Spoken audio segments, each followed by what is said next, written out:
উদ্ধাৰ অভিযানৰ পিছতে সাহায্য বিতৰণ চৰকাৰী পক্ষ কিংবা দল সংগঠনৰ যুদ্ধকালীন সময় শেষ হৈ আহিছে এতিয়া আৰম্ভ হ'ব আসল যুঁজ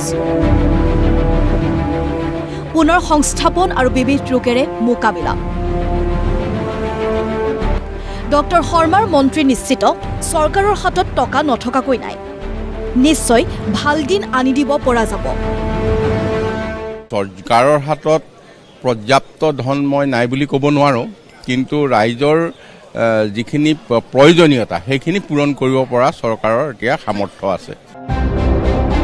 চৰকাৰৰ এতিয়া এটাই লক্ষ্য যিকোনো প্ৰকাৰে চৰাইদেউ শিৱসাগৰত গৃহহাৰা লোকসকলক আশ্ৰয় দিয়া যিকোনো প্ৰকাৰে এটা আশ্ৰয় দিবলৈ চেষ্টা কৰি আছোঁ আমি মাননীয় মুখ্যমন্ত্ৰীয়ে গোটেই কথাটো নিজে পৰ্যবেক্ষণ কৰিছে কিছুমান ঠাই এনেকুৱা আছে য'ত ঘৰটো আৰু এতিয়া বনাব পৰা অৱস্থা নাই হয়তো 4 মাহ পিছত 3 মাহ পিছত বনাব পাৰিব তাত গতিকে সেইসকল লোকক কেনেকৈ আশ্ৰয় দিয়া হয় যেনেকৈ আমি নেপালী খুঁটিৰ সেই অঞ্চলটোৰ মানুহটো তাত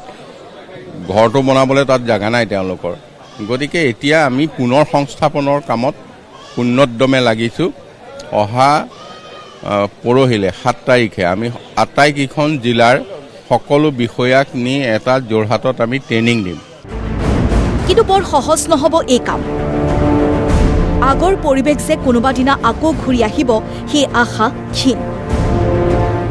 ক্ষতিগ্ৰস্ত লোকসকলক ঘৰ একোটাৰ ব্যৱস্থা কৰি দি এক নিশ্চিত আশ্ৰয় ব্যৱস্থা কৰি দিবলৈকে লাগিব 6-7 মাহ স্বীকাৰ কৰিলে মন্ত্ৰী সুশান্ত বৰগোহাঁয়ে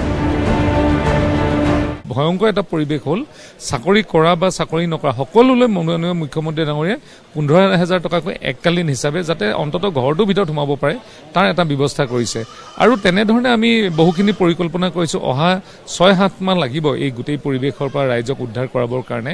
আগৰ পৰিৱেশলৈতো একেবাৰে 100% আহিব বুলি মই আজিৰ দিনত ক'ব নোৱাৰোঁ কিন্তু আগৰ পৰিৱেশ যাতে আহে তেনেধৰণে আমি সকলোৱে কাম কৰিছোঁ আৰু তাৰ মাজত বহুত স্বেচ্ছাসেৱী সংগঠনেও কাম কৰিছে ৰাইজেও কৰিছে গৃহ নিৰ্মাণৰ বাবে ক্ষতিপূৰণ হিচাপে চৰকাৰে দিব পাৰে 2 পৰা 3 লাখ টকা এতিয়া ৰিছেটেলমেণ্ট আৰু ৰিহেবিলিটেশ্যনৰ কামবিলাক চলিছে যাতে প্ৰকৃত যিসকলৰ ঘৰ আজি ডুবিছে বা যিসকলৰ ঘৰ ভাঙিছে তেওঁলোকে যাতে 2-3 লাখ টকাত ঘৰ এটা বনাব পাৰে তাৰ বাবেও চিন্তা চৰ্চা কৰি থকা হৈছে আৰু যিসকলৰ একেবাৰে বানপানীত পলসে ঘৰটো ভয়ংকৰ এটা পৰিৱেশ হ'ল ইয়া বাৰু দীৰ্ঘ প্ৰস্তুতিৰ কাম তাৎক্ষণিকভাৱে বিভিন্ন ৰোগ দেখা গৈছে পীড়িতসকলৰ মাজত তাৰ বাবে কিমান তৎপৰ চৰকাৰ শুনক স্বাস্থ্যমন্ত্ৰী অশোক সিংহলৰ মুখেৰে জ্বৰ পেটৰ বেমাৰ আৰু পানীত বহুত সময় থকাৰ কাৰণে ভৰিত চৰ্মৰোগ এই জাতীয় বেমাৰবোৰ বেছিকৈ ওলাব তাৰ লগত মোকাবিলা কৰিব লাগিব আৰু আনফালে ভাঙি পৰা পৰিয়ালবোৰক মানসিকভাৱে সান্তনা দিয়া মানসিকভাৱে সম্বল দিয়া শক্তি দিয়া এইটো স্বাস্থ্য বিভাগে কৰিব লাগিব আমি প্ৰস্তুতি লৈছোঁ আজি কেইবাটা আজিৰ পৰা কেম্পবোৰ আৰম্ভ হ'ব চিকিৎসা কেম্পবোৰ হেল্থ কেম্পবোৰ বাহিৰৰ পৰা অনা হৈছে স্বাস্থ্যকৰ্মী পৰ্যাপ্ত পৰিমাণে আছে ঔষধ স্বাস্থ্যকৰ্মীৰ অভাৱ হোৱা নাই প্ৰায় 150 ডক্টৰ ডিব্ৰুগড় যোৰহাটৰ পৰা আহি 3খন জিলাত কাম কৰি আছে স্বাস্থ্যকৰ্মী আমি বাহিৰৰ পৰা আনিছোঁ ঔষধৰ কোনো অভাৱ নাই এতিয়া এই ধ্বংসস্তূপ আঁতৰাই নতুন মানৱ সভ্যতা গঢ়াৰ আচল দায়িত্ব ল'ব লাগিব চৰকাৰে সাৱধান হ'ব লাগিব মুখ্যমন্ত্ৰীজন এই কামত